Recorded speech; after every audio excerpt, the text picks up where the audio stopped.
আসসালামু আলাইকুম। আজকে আপনাদেরকে জানাতে চাই ইসরায়েলের কোন কোন পণ্যগুলা বয়কট করবেন। বর্তমান বাজারে আমাদের দেশে ইসরায়েলের অনেক পণ্য আছে। আমাদের বাংলাদেশে অনেক পণ্য আছে। আমরা জানি না যে ইসরায়েলের কি কি পণ্য ইসরায়েল তৈরি করেছে। অনেক মানুষই আছে, সেটা আমরা জানি না। আজকে এই ভিডিওর মাধ্যমে ইসরায়েলের সকল পণ্য দেখানোর চেষ্টা করব। আপনারা ভিডিওটি লাস্ট পর্যন্ত দেখে যাবেন এবং আপনাদেরকে লাস্ট পর্যন্ত ভিডিওটি দেখতে থাকবেন এবং সুন্দর একটা কমেন্ট করে যাবেন। কোন পাউডারগুলো ইসরায়েলের ব্যবহার করবেন না, কোন শ্যাম্পুগুলো ইসরায়েলের ব্যবহার করবেন না, কোন শ্যাম্পুগুলো ব্যবহার করবেন না, কোন হারপিকগুলো ব্যবহার করবেন না। যেমন বাজারে অনেক হারপিক আছে, বাংলাদেশি কোম্পানি আছে বা অন্য দেশের কোম্পানি আছে।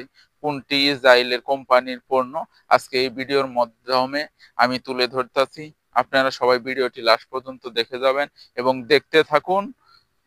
দেখতে থাকুন কোন সাবানটি ব্যবহার করবেন না, কোন কসমেটিকটি ব্যবহার করবেন না, কোনটি ইসরায়েলের পণ্য, সেগুলা থেকে আমরা সতর্ক থাকি যাতে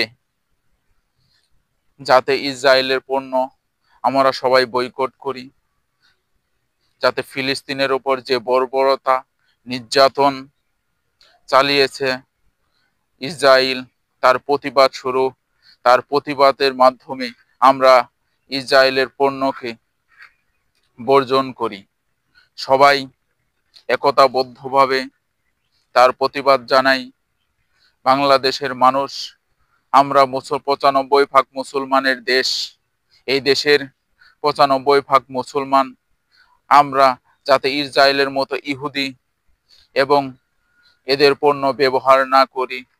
সবাই আশা করি লাস্ট